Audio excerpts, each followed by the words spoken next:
یہ کہانی ہے دو ایسی بہنوں کی جنہیں ایک دن دور جنگل میں جنگلی لوگوں نے پکڑ لیا۔ وہ دونوں کون تھیں اور آخر ایسا کیا ہوا کہ ان کی قسمت نے اچانک ایسا موڑ لے لیا؟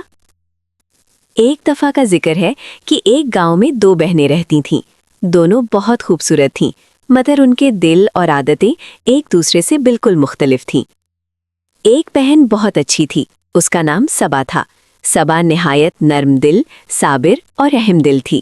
ہر کسی کی مدد کرنا اس کی فطرت میں شامل تھا، چاہے کوئی اسے پہچانتا ہو یا نہیں۔ دوسری بہن بہت بری تھی، اس کا نام نائلہ تھا۔ نائلہ مغرور، سخت مزاج اور بے رحم تھی۔ وہ خود کو سب سے بہتر سمجھتی اور کسی کی مدد کرنا اپنے لیے ذلت خیال کرتی تھی۔ گاؤں کے لوگ صبا کی نیکی کی مثالیں دیتے اور نائلہ کے غرور سے اکثر پریشان رہتے تھے۔ ایک دن دونوں بہنیں لکڑیاں کاٹنے کے لیے نکلنے ہی والی تھیں کہ اچانک دروازے پر دستک ہوئی۔ دروازے کے سامنے ایک بہت بھوکا بزرگ کھڑا تھا جو مدد مانگ رہا تھا۔ نائلہ نے غصے سے انہیں دھکا دیا اور کہا، روز روز آتے رہتے ہو، جاؤ۔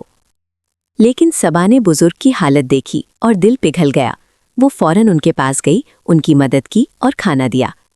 صبا کی نرمی اور مہربانی نے بزرگ کا دل خوش کر دیا، جبکہ نائلہ غرور میں مصروف رہی اور سب کچھ نظر انداز کر گئی۔ بزرگ نے صبا کو دیکھ کر کہا، بیٹی، تمہارا دل نرمی بھرا ہے، تمہیں زندگی میں ہمیشہ خوشیاں اور سکون نصیب ہو۔ صبا نے مسکرا کر جواب دیا، شکریہ دادا جان، سب کا بھلا ہو۔ ایک دن دونوں بہنیں بازار میں لکڑیاں بیچ رہی تھیں۔ اچانک ایک عورت آئی اور بولی، بیٹی، میرے پاس پیسے نہیں ہیں، میری مدد کرو، کیا تم مجھے لکڑیاں دے دو گی؟ میں بعد میں تمہیں پیسے دے دوں گی۔ نائلہ نے عورت کو دیکھ کر اس پر تنقید کی اور سخت لہجے میں کہا، یہ کیا بکواس ہے؟ تمہارے پاس پیسے نہیں اور تم چاہتے ہو کہ ہم تمہیں مفت چیزیں دیں؟ روز لوگ آتے ہیں۔ وہ عورت کو سب کے سامنے بہت بے عزت کرتی رہی۔ لیکن صبا کا دل پگھل گیا۔ اس نے عورت کو مسکرا کر لکڑیاں دے دیں اور کہا، یہ لو، تمہیں ضرورت ہے، بعد میں پیسے دینے کا جھنجٹ مت کرو۔ صبا کی نرمی اور مہربانی نے عورت کو بہت خوش کر دیا۔ وہ شکر گزار ہو کر چلی گئی، جبکہ نائلہ غرور میں مصروف رہی اور سب کچھ نظر انداز کرتی رہی۔ وقت گزرتا گیا اور نائلہ کو صبا کی ہر حرکت پر حسد ہونے لگا۔ وہ بار بار سوچتی، یہ صبا کیوں ہر کسی کی مدد کرتی رہتی ہے؟ ہر کوئی اسے پسند کرتا ہے اور وہ ہمیشہ اچھا بننے کا دکھاوا کرتی ہے۔ کیا واقعی اتنی نرمی اس کے دل میں ہے یا یہ سب صرف دکھاوا ہے؟ نائلہ کے دل میں دھیرے دھیرے نفرت بڑھنے لگی۔ وہ صبا کی ہر نیکی کو برداشت نہیں کر سکتی تھی اور اکثر دل ہی دل میں اسے کوستے رہتی۔ ایک دن نائلہ نے صبا سے کہا، تم ہر وقت سب کی مدد کرتی رہتی ہو، تمہیں اچھا بننے کا یہ دکھاوا کیوں پسند ہے؟ صبا نے نرمی سے جواب دیا، نہیں، مجھے دوسروں کی مدد کر کے خوشی ملتی ہے، یہ کسی دکھاوے کے لیے نہیں، بس میرے دل کی فطرت ہے۔ نائلہ کی آنکھوں میں غرور اور حسد کی چنگاریاں اور بڑھ گئیں، جبکہ صبا خاموش رہی۔ ایک دن صبا اور نائلہ جنگل سے لکڑیاں کاٹ کر واپس آ رہی تھیں۔ راستے میں انہوں نے دیکھا کہ ایک جنگل کا رہنے والا آدمی سڑک کے کنارے زخمی پڑا تھا۔ نائلہ اسے دیکھ کر ہنسنے لگی، لیکن صبا نے فوراً اسے روکا اور کہا کہ کسی کے دکھ پر ہنسنا اچھی بات نہیں۔ صبا کا دل اس زخمی آدمی کی حالت دیکھ کر بھر آیا۔ وہ آگے بڑھی، اس کی مدد کی اور اسے اپنے ساتھ گھر لے آئی۔ گھر پہنچ کر صبا نے اسے پانی پلایا، کھانا کھلایا اور نرمی سے اس کے زخموں پر مرہم لگا دی۔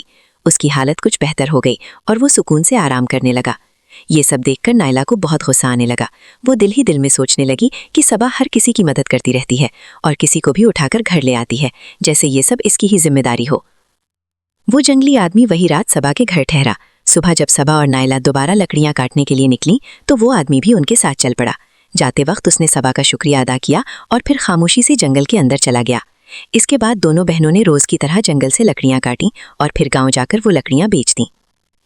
روز کی طرح دن گزرتے گئے۔ صبا ہر کسی کی مدد کرتی رہی، چاہے کوئی ضرورت مند ہو یا زخمی۔ نائلہ کے دل میں صبا کے لیے حسد اور نفرت بڑھتی گئی۔ وہ بار بار سوچتی، یہ صبا کیوں ہر کسی کی مدد کرتی رہتی ہے؟ ہر کوئی اسے پسند کرتا ہے اور وہ ہمیشہ اچھا بننے کا دکھاوا کرتی ہے۔ نائلہ اور صبا معمول کے مطابق جنگل میں لکڑیاں کاٹنے گئی تھیں۔ وہ جنگل کے اندر کافی آگے چلی گئیں۔ کچھ جنگلی لوگوں نے انہیں دیکھ لیا۔